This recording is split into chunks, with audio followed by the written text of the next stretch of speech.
Awan yang cerah burung-burung berterbang dengan bebas. Terlihat sebuah sekte yang kedatangan seorang pemuda. Sekte itu bernama Kunlun. Dua murid yang berada di depan pintu masuk sekte tersebut bertanya kepada pemuda itu, "Siapa kau?"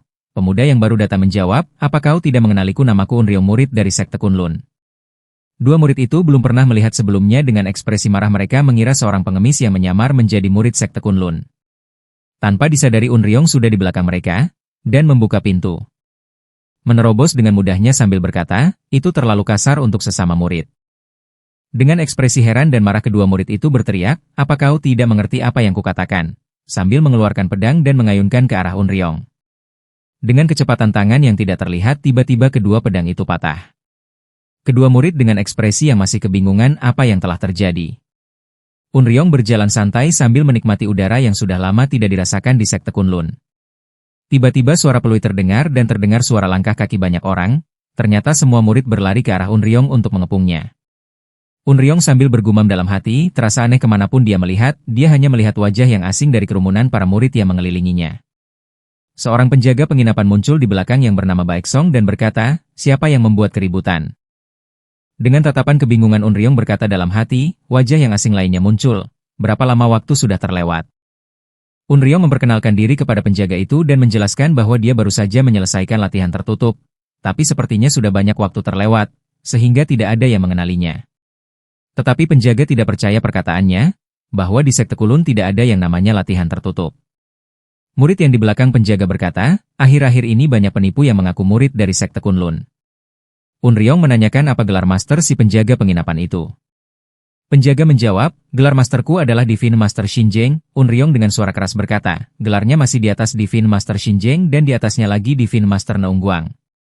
Dengan ekspresi heran penjaga berkata, "Bagaimana mungkin? Aku tidak tahu detailnya tapi aku pernah mendengar generasi UN." Unryong menjawab, "Benar, aku dari generasi itu dan aku adalah generasi kakeknya kakekmu." Dengan wajah yang kesal mendengar omong kosong itu, tiba-tiba penjaga menusukkan tombaknya ke arah Unryong sambil berkata, "Tutup mulutmu. Kau itu masih bocah ingusan. Beraninya kau menghina murid senior dari sekte Kunlun."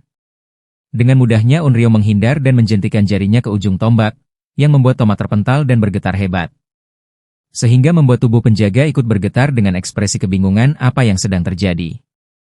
Sambil bergumam Unryong berkata dalam hati, "Sekitar 100 tahun, apa benar waktu sudah terlewat selama itu?" Murid lainnya yang melihat kejadian itu berpikir dia menggunakan sihir yang aneh. Hanya mereka yang telah belajar Nine Palaces A Transformation yang bisa. Sambil memejamkan mata Unryong berkata dia telah mendedikasikan masa muda dan hidupnya pada sekte Kunlun dan waktu sudah berlalu begitu cepat. Semua murid berteriak menyerang untuk menangkap Unryong.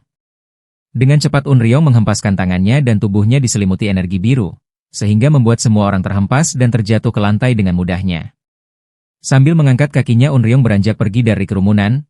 Kalau sudah tidak ada tempat lagi baginya di sekte Kunlun, lalu dia harus kemana? Cuaca sangat cerah. Unryong terus berjalan memasuki hutan yang ada di dalam sekte. Terdengar suara perut berkumandang. Dia merasa sudah berapa lama tidak merasakan lapar. Dia terlalu fokus pada kultivasi energi dan seni bela diri sehingga dia lupa kapan terakhir dia makan. Ketika rasa laparnya sudah tidak tertahankan, dia melihat seekor kelinci dengan mulut mengeluarkan air liur. Unryong mengulurkan tangannya pelan-pelan dan berhasil menangkapnya. Unryong menatap kelinci itu yang sangat menggemaskan dan lucu sehingga merasa ini sangat tidak adil. Lalu melepaskan kelinci itu karena kasihan jika dia memakannya sambil bersandar di balik pohon. Kelinci itu berlari dengan muka mengejek Unryong yang sangat mudah sekali ditipu. Lanjut berjalan tiba-tiba ekspresi wajahnya berubah terkejut saat melihat bangunan tua yang ada di depannya.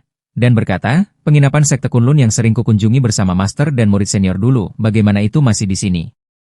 Dia melangkah menuju pintu penginapan, betapa terkejutnya ternyata isinya masih sama seperti dulu tapi agak usang. Sambil duduk dan membayangkan bahwa penjaga penginapan sangat baik dan merindukan masa-masa bersama master dan murid senior. Dengan langkah terburu-buru seorang pelayan wanita menyambutnya selamat datang. Pelayan itu menanyakan mau pesan apa. Dengan ekspresi kaget saat melihat kondisi pakaiannya pelayan itu berpikir dia berasal dari sekte Kunlun tetapi kenapa pakaiannya sangat usang dan kotor. Dia pasti habis dirampok. Sambil menggaruk kepala Unryong berkata, pesananku. Pelayan itu menyarankan untuk memikirkannya dulu sebelum memesan. Unryong sambil bergumam, "Ya ampun, aku datang tanpa memikirkan uang, dan ingin beranjak pergi dari tempat itu dan kembali lagi nanti."